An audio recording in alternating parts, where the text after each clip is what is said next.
Bien, mi nombre es Henry Giovanni Cruz Figueroa, jalapaneco, y soy catedrático de ética por los estudios filosóficos que realicé en esta misma universidad. El estudio del ser humano se puede abarcar desde distintas perspectivas. Se puede entender al ser humano desde la historia, se puede entender al ser humano desde la antropología general, lo que estudian los arqueólogos, el ser humano como historia, como realidad humana en esta tierra. Se puede también entender al ser humano desde la filosofía, se llama antropología filosófica, sobre el sentido de su existencia. Pero también se puede entender al ser humano desde la cultura y desde la sociedad, el ser humano que vive con otro grupo de personas y todo lo que realiza. Y es acá donde viene el tema de la antropología cultural, su ética, su religión, su ciencia, su lenguaje, su comida, todo ese elemento simbólico, ese elemento significativo de su vida en comunidad, en sociedad. El tema es la identidad. El primer elemento es sentirse identificado a un grupo. Las personas que se identifican a un grupo lo hacen distinguiéndose de otros. O sea, yo soy de esta cultura, de este grupo étnico, de esta sociedad, porque me identifico por elementos raciales que vienen desde lo genético, por elementos de lengua, por elementos de tradición, de religión, de costumbres. Entonces me voy identificando, ¿Qué relaciones existen? Obviamente en un país como Guatemala basta caminar 2 o 3 tramos de carretera y nos encontramos ya con un grupo étnico distinto. Es increíble esto.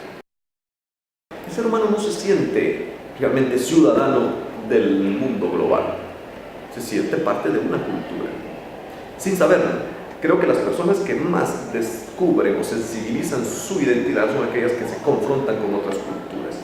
Muchos guatemaltecos que acá nunca escucharon marimba, nunca se comían un tamal, no comían frijoles, sino que acá comían hamburguesas, oían música en inglés.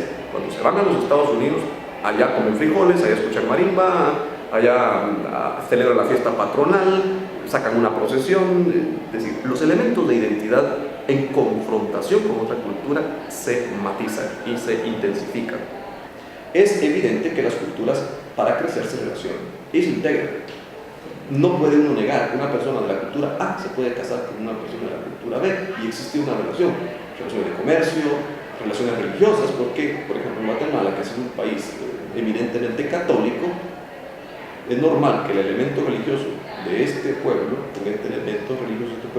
sea un elemento de comunión y a veces de división, porque hay pueblos que pelean por la fiesta patronal o grupos al interno. El conflicto es normal. El tema de las grandes confrontaciones culturales en Guatemala, desgraciadamente se ha dado al inicio entre el grupo español y el grupo indígena. En la actualidad, quizás los grupos más rivalizados han sido el grupo ladino y el grupo indígena. Siempre ha existido una rivalidad muy fuerte. La palabra cultura viene de cultivo y se pensaba por ello que la persona culta era aquella que había cultivado muchos artes, buenas costumbres, estudios. Pero la cultura es aquello que la humanidad cultiva tradiciones, cultiva costumbres, cultiva religión, cultiva ética. Ahora bien, desde esa perspectiva, la cultura no puede ser juzgada como buena o mala. O sea, el juicio ético sobre la cultura no se aplica, porque la cultura en realidad se va creando conforme a necesidades, conforme a transmisión de conocimientos, conforme a experiencias de un grupo social. Va desarrollando su propia ética también la cultura. Pero en la actualidad la cultura debe ser distinción, identificación a un grupo, pero los grupos en diálogo. Y nunca olvidemos, las culturas no pueden ser grupos cerrados, tienen que estar siempre abiertas al conocimiento, al enriquecimiento mutuo de otras culturas, porque lo que nosotros hemos desarrollado puede ser útil para otra cultura que aún no lo ha desarrollado.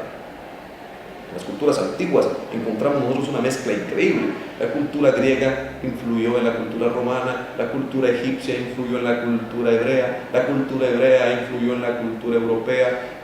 Es increíble cómo la antigüedad tuvo esa capacidad.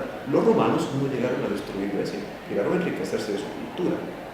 La actitud de una cultura a la otra debe ser de apertura, sin perder la identidad, porque eso sería transculturación.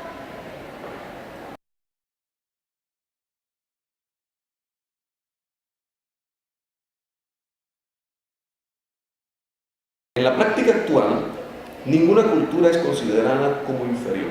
Cada cultura es considerada como una realidad con valores propios y con su estatus propio. Creo que el elemento más práctico en la actualidad es este, que se respetan las culturas a nivel académico al menos. Desgraciadamente esto no ha llegado a niveles bajos. En Guatemala se habla mucho de educación bilingüe, se habla de un país pluricultural que se respetan las culturas, participación de todos. En la práctica creo que la antropología cultural ha ido teniendo grandes avances para cambiar sociedades, para cambiar mentalidades, para romper paradigmas tradicionales. Creo que el tema fundamental es que el guatemalteco tendrá que identificarse y reconciliarse con su historia, con sus culturas, con su patria. La historia de Guatemala no inicia en el 1492, con el descubrimiento de América. Tiene sus antecedentes y somos el resultado de toda esta historia. Tenemos grupos que se identifican más unos con otros, que nos hacen distintos. Es normal, ha existido en toda la historia de la humanidad.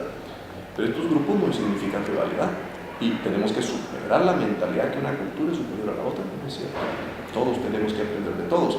Y el enriquecimiento mutuo es lo que hace la riqueza de la humanidad.